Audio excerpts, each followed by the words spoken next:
Assalamualaikum warahmatullahi wabarakatuh. Alhamdulillah, puja dan syukur pada Allah Subhanahu wa taala. Salat dan salam semoga tercurah dan terlimpahkan kepada baginda Nabi besar Muhammad sallallahu alaihi wasallam. Pertama-tama teman sekalian, disclaimer dulu buat teman-teman sekalian yang mungkin hanya mencari pembenaran atau mungkin tidak siap untuk diajak mikir atau sudah punya pemikiran sendiri dan tidak siap untuk ada semacam kayak diskusi di forum inilah ya. Saya sarankan nggak perlu untuk ngelihat video ini ya, karena saya menunjukkan video ini, saya membuat video ini untuk mengajak teman-teman sekalian berpikir lebih dalam, sehingga mungkin apa yang saya sampaikan mungkin nggak semua orang suka. Kita coba bahas tentang yang viral ini, tentang ini ya, penjual es teh di pengajian. Tapi saya nggak mau cuma bahas soalan kejadian itu aja, karena saya berpikir ada sesuatu yang lebih dalam yang lebih perlu kita bahas ketimbang cuma membahas tentang peristiwanya aja. Dan itulah kenapa saya mau buat video ini, karena saya nggak mau video ini cuma ditonton oleh orang ketika cuma kasus ini aja, tapi ini berkaitan dengan sikap mental seseorang ketika mereka menghadapi satu peristiwa atau dalam memandang satu peristiwa. Oke, kita mulai aja dulu dengan kejadiannya. Pertama, soal kejadiannya sendiri, soal present daripada kejadian itu sendiri.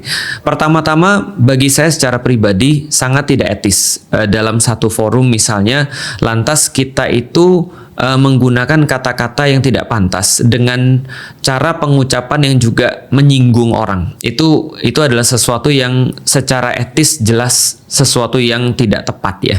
Walaupun secara syariat kita bisa untuk debate, kita bisa punya perbedaan fikih di situ. Bahwa secara syariah ada yang bilang boleh, ada yang bilang nggak boleh, ya itu udahlah ya, namanya juga pendapat fikih. Tapi etika itu terkadang soalan hati manusia. Ketika ada orang melihat dan kebanyakan merasa tersinggung, ya berarti itu adalah ada sesuatu yang bermasalah di situ. Jadi menggunakan kata-kata misalnya goblok atau kata-kata tolol atau kata-kata bodoh dan seterusnya di dalam forum yang ditujukan pada seseorang yang spesifik, itu menurut saya tidak etis. Andai pun kita ingin mencontohkan, maka biasanya dicontohkan ya anonim kan gitu kan ya. Misalnya contoh, siapapun yang mereka itu menyakiti istrinya, pakai kekerasan dalam rumah tangga, itu pasti bajigur. Nah, itu tidak ada masalah karena yang disindir itu anonim, tapi menunjuk orang itu termasuk salah satu yang problematis dalam pandangan saya. Dan tentu saja setiap namanya cara berbicara, karena cara berbicara itu adalah bagian daripada seni dan juga budaya. Tentu saja saya juga nggak bisa menyalahkan kalau penggunaan kata-kata itu digunakan ketika dalam level terbatas atau dalam level pertemanan, karena kadang-kadang orang berteman itu ngomongnya ya bebas. Kadang-kadang ngomongnya ya kayak kemarin ketika saya ketemu dengan orang-orang Bandung, itu mereka memasukkan kata-kata ya titik-titik itu ya, itu menjadi satu bagian daripada kalimat gitu maksudnya. Jadi untuk merasa asik, untuk merasa happy dan seterusnya. Nah, itu mereka menggunakan kata-kata itu yang kadang-kadang kalau dilihat oleh orang yang bukan circle-nya itu kelihatan kayak kasar, padahal bagi mereka itu adalah sebuah seni dalam berbicara dan seni dalam berteman. Nah, itu adalah salah satu perbedaan lagi. Artinya tadi balik lagi ya, walaupun tetap aja secara etis tadi ya, kalau dalam pengajian misalnya, saya secara pribadi benar-benar mencoba untuk menghindari perkara-perkara yang tidak etis dalam kajian, apalagi tadi judulnya adalah kajian. Itu yang pertama. Nah, yang kedua, saya pengen bahas tentang masalah sebelum kejadian ini. Nah, ini adalah masalah pasnya yang coba untuk kita bahas dan kita coba untuk lebih in-depth mengerti tentang kenapa ini bisa terjadi. Jadi gini ya, kalau saya nggak salah baca, saya membaca bahwasanya dalam kasus ini yang dimaksud di dalam kasus ini kan Gus Miftah. Gus Miftah itu dalam pengajian-pengajian yang lain dia juga sering memborong dagangan-dagangan orang. Jadi dia sering memborong dagangan orang yang datang ke pengajiannya, lalu kemudian dia ngabisin melariskan orang-orang yang jualan di sana. Nah, maka dari situlah muncul satu fenomena seolah-olah jadi kalau ada orang jualan datang ke pengajian Gus Miftah itu akan dibantu jualannya. Nah, saya melihat itu yang akhirnya menjadikan sebuah trigger bahwa ada seorang bapak-bapak, walaupun sekali lagi Saya tidak mengatakan bahwasanya walaupun saya menceritakan latar belakang ini lantas jadi pantas untuk mengucapkan kata-kata tadi. Itu udah kita selesaikan di poin pertama. Poin keduanya adalah saya membahas kenapa fenomena ini bisa terjadi. Jadi kenapa ada bapak-bapak datang lalu kemudian dia berharap agar dagangannya laris di situ. Nah, ini adalah satu sikap mental yang dibentuk oleh kejadian-kejadian sebelumnya. Misal, ketika Gus Miftah melariskan dagangan orang, beliin misalnya minuman untuk orang-orang yang ada di pengajiannya, dan saya lihat juga itu banyak terjadi di tempat-tempat yang lain oleh ustadz-ustadz yang lain juga. Maka wajar ketika ada orang yang datang bawa dagangannya, dia berharap dilariskan. Dan menurut saya ini adalah sesuatu sikap mental yang juga kurang tepat. Artinya, kita bisa untuk membahas sikap mental apa yang harusnya tepat, karena ini menurut saya nggak tepat. Contoh kayak gini ya, ada juga terjadi pada konten-konten creator yang lain. Mungkin teman-teman juga sudah tahu dan pasti menyadari ada banyak konten-konten creator yang lain yang menjadikan kesulitan sebagai komoditas. Jadi mereka itu menjadikan orang-orang yang minta-minta, menjadikan orang-orang yang jualan, menjadikan orang-orang yang seolah-olah susah itu menjadi komoditas untuk menaikkan konten-konten mereka dan menaikkan exposure di dalam akun mereka. Misal ketika ada orang ngelihat, wah ini kalian lagi kesulitan ya, nih gue bantu gitu kan ya. Ini lagi susah lu ya, nih gue bantu. Atau nih gue ambil seluruh dagangan lu, satu gerobak gue beli deh, bagiin pada semua orang. Nah akhirnya muncul apa? Muncul pandangan orang bahwasanya harusnya tuh itu yang wajar.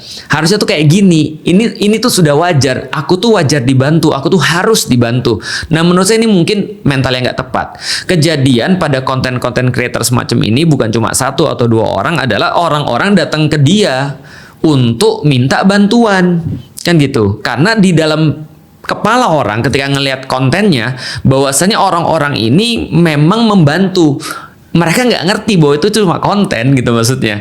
Nah, ketika mereka datang untuk minta bantuan pada konten creator tadi, adalah yang dimaki-maki, adalah yang kemudian curhat. Akhirnya konten creator ini mental orang Indonesia nggak benar semuanya, minta-minta semuanya. Bro, kan lu yang buat. Lu yang buat kejadian itu. Lu yang meng-create ada segmentasi pasar itu. Nah, maka ketika orang-orang ini akhirnya menjadi berharap pada orang-orang yang membantu itu, jadinya kemudian di komen juga. Akhirnya dijadiin problematis juga. Padahal yang meng-create itu adalah justru para konten-konten creator yang tadi. Contoh misalnya ya, kayak gini nih. Ada konten creator yang bikin di Instagramnya, siapapun yang mau aku bantu, aku mau giveaway nih 2 juta buat kalian. Coba sampein kesulitan-kesulitan kalian sehingga aku harus giveaway kepada kalian. Dalam kepala orang apa? Oh, dia bisa bantu orang. Maka dia mulai tuh DM ini konten creator ini, gue perlu bantuan dong, dan segala macam. Terus dia baca, terus dia ngeluh, kok orang Indonesia gini ya, kok orang Indonesia mentalnya minta-minta ya, dan segala macam. Nah, padahal ini yang dijadikan sebagai komoditas tadi. Nah, itu adalah yang kedua. Kenapa ini bisa terjadi? Artinya, yang saya khawatirkan ketika ada orang bereaksi berlebihan, sekali lagi, mungkin teman-teman juga nggak setuju, juga nggak ada masalah ya, karena ini juga namanya diskusi. Saya cuma menyampaikan kekhawatiran saya tuh alasannya tuh apa. Yang saya khawatirkan, contoh ya, ketika dalam kasus ini terjadi, orang-orang rame-rame nyari bapaknya, pengen bantu bapaknya, pengen kemudian memberikan bapaknya. Tapi bisa nggak sih kita berpikir bahwa hal ini justru akan menjadikan sesuatu yang lebih parah di esok harinya? Seolah-olah misalnya bahwa setiap orang harus dibantu. Nanti orang-orang akan bilang, kalau bapak-bapak tadi yang menjual es teh tadi dibantu oleh kalian mau untuk umrohkan misalnya, kalian mau untuk bantu dia misalnya, atau kalian mau untuk apa misalnya, lalu kenapa saya nggak dibantu? Padahal saya lebih susah daripada bapak-bapak tadi. Ada orang-orang nanti berpikiran demikian. Yang saya khawatirkan adalah nanti mental orang itu tidak punya mental usaha atau tidak punya mental untuk berusaha keras untuk mencapai sesuatu. Sebagai seorang muslim, kita harus membantu orang. Tapi sebagai orang muslim juga, kita juga punya sebuah sikap mental untuk tidak menyusahkan orang lain. Jadi tidak menadah, tidak meminta-minta, dan seterusnya. Tapi di sisi lain juga kita harus membantu orang. Idealnya sih kita ngelihat orang sebelum dia minta bantuan, kita sudah bantu karena kita tahu mereka sulit. Idealnya seperti itu tadi. Tapi saya nggak pengen mental minta-minta ini juga, atau mental untuk berharap dikasihani orang, atau mental dia menunggu untuk dibantu sama orang. Saya juga nggak pengen mental ini ada di antara kaum muslimin, karena ini berbahaya juga. Sehingga nanti yang saya khawatirkan ada orang-orang yang ketika dia datang ke ustadz, dia merasa bahwa ustadz itu wajib untuk bantu dia. Gitu maksudnya. Kamu kan orang baik, kenapa kamu nggak bantu aku? Ini kenyataan. Saya pernah ketemu dengan seorang mualaf. Mualaf ini kemudian minta ketemu sama saya. Lalu kemudian dia ketika minta ketemu sama saya itu waktu itu lagi Jumatan. Nah, lalu kemudian ya saya bilang dong, ya udah kita Jumatan dulu aja. Ketika kita Jumatan, pas saat itu khotib itu lagi ceramah tentang sedekah dan keutamaan untuk mengutamakan orang lain dibandingkan diri sendiri. Nah, jadi ihsar kepada orang lain, mengutamakan orang lain dibandingkan diri sendiri. Beliau cerita tentang, khotibnya ini bercerita tentang para sahabat yang mengutamakan sahabat yang lain, tentang bagaimana semangat mereka bersedekah, semangat mereka dalam memberi, bahwa Islam ini adalah agama yang memberi, bagaimana penyesalan orang-orang yang tidak bersedekah dengan maksimal ketika di yaumil kiamat dan seterusnya. Nah, setelah itu mualaf ini ngomong dengan saya tahu sebenarnya mualaf ini perlu bantuan. Cuman kan tadi ya, kita tuh harus membantu dengan bijak. Dia bilang gini, saya mau ngetes ustadz ini. Ustadz yang tadi ngomong, tadi pengkhotbah tadi, saya mau ngetes. Kan dia kan ngomong tentang masalah memberi. Mau nggak dia memberikan harta dia bagi saya? Karena dia sudah berpendapat seperti itu. Nah, di titik itu kemudian saya bilang, bro, nggak gitu konsep di dalam Islam. Konsep di dalam Islam itu adalah seorang muslim itu tangan di atas lebih bagus daripada tangan di bawah. Artinya orang-orang yang punya itu akan berbagi, dan orang-orang yang nggak punya itu nggak akan minta. Jadi nggak serta-merta kita merasa bahwa orang harus bantu kita, nggak gitu. Yang harus adalah kita harus bantu orang. Itu mental. Meskipun kita nggak punya uang, kita harus bantu orang. Meskipun kita nggak punya uang, kita nggak mau nyusahin orang. Itu adalah mental seorang muslim yang harusnya ada. Dan itu yang coba untuk saya sebarkan juga kepada orang-orang. Makanya saya bilang gini ya. Contoh misalnya ya, ada orang-orang ini juga saya alami, Ustadz. Kita ini kan sama-sama orang yang dakwah ya. Kalau orang-orang dakwah kan harusnya saling bantu-membantu, karena kita seperti satu tubuh. Terus pakai dalil lagi gitu kan ya. Innallaha yuhibbul ladzina yuqatiluna fi sabilihi shaffan. Gitu kan ya, ka'annahum bunyanun marsus. Sesungguhnya Allah menyukai orang-orang yang kemudian berperang di jalannya, berjuang di jalannya dengan cara seperti bersatu, seolah-olah mereka seperti batu bata yang bersusun kan gitu kan ya, atau seperti bangunan yang bersusun. Artinya kita tuh kan satu tubuh, Ustaz. Rasul juga bilang kita satu tubuh. Nah, kalau kita satu tubuh, apalagi kita sama-sama orang dakwah, masa sih kita nggak saling membantu? Nah, ini tolong Ustadz, ini saya lagi ada anak-anak belum bayar sekolah, tolong Ustadz ini dibantu karena kita tuh satu tubuh. Saya bilang gini lah, dalil itu bukan untuk dieksploitasi untuk kepentingan sendiri, tapi sebenarnya untuk kepentingan orang lain, bukan untuk kita. Karena saya bilang, bro, mohon maaf, kalau saya punya anak, lantas anak saya terus kemudian saya nggak mampu untuk biayain sekolah, mohon maaf, saya akan berhentiin anak saya dari sekolah.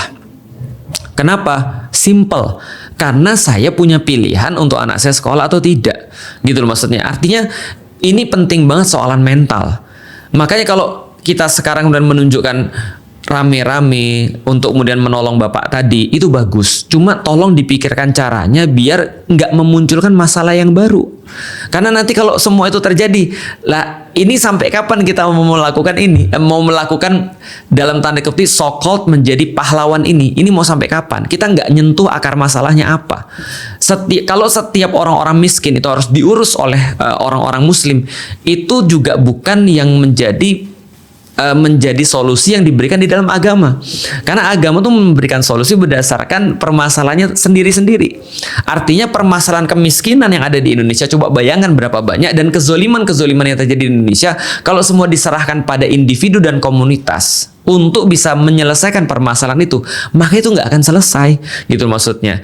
Akhirnya inilah coba kita pikirkan, ingat ya, hal yang seperti ini tadi ya, ketika Gus Miftah tadi bilang perkara-perkara yang mungkin nggak etis bagi kita, itu kita udah jelas bahwa itu adalah sesuatu yang tidak etis, dan itu adalah sesuatu yang harusnya tidak dilakukan. Tapi kita harus tahu juga bahwasanya ini muncul daripada tadi sikap mental yang tadi, karena sudah terbiasa orang-orang diborong jualannya sudah biasa diborong, terus kemudian dagangannya mereka merasa setiap kali datang mereka harus dibantu penjualannya atau harus diborong penjualannya. Nah, ini mental yang nggak boleh ada.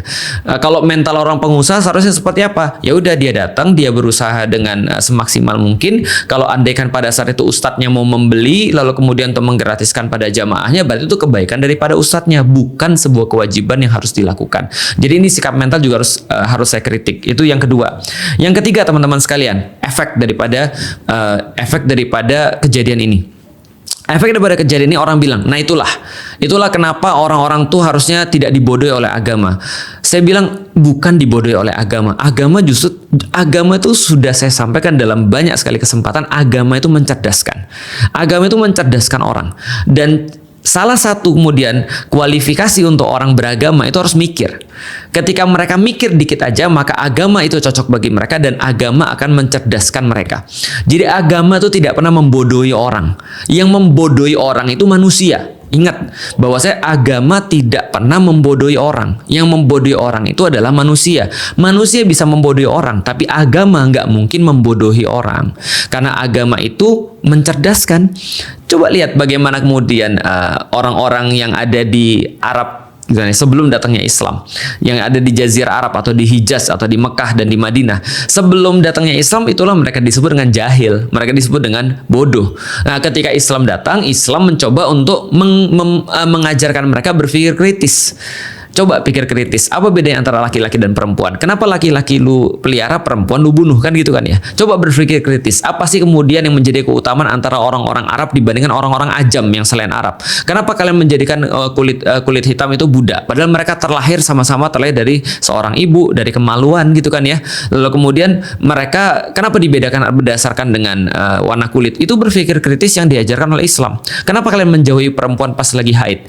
Yang penyakit itu bukan masalah perempuannya, tapi mungkin ada darah kotornya, itu yang problematis. Ini adalah diajarkan oleh Islam.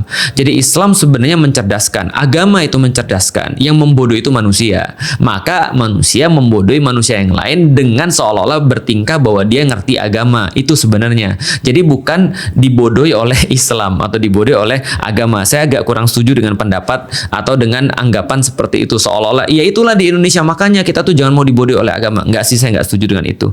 Lalu terus bagaimana kemudian kita menyikapi? Jadi gini ya, cobalah berpikir untuk konstruktif. Kalau Anda nggak suka dengan perbuatan seseorang, udah ditinggalin aja. Kalau Anda nggak suka dengan cara seseorang dalam merespon sesuatu, misal dalam kasus ini misalnya Gus Miftah misalnya, ya udah ditinggalkan aja. Kita nggak perlu untuk menghujat.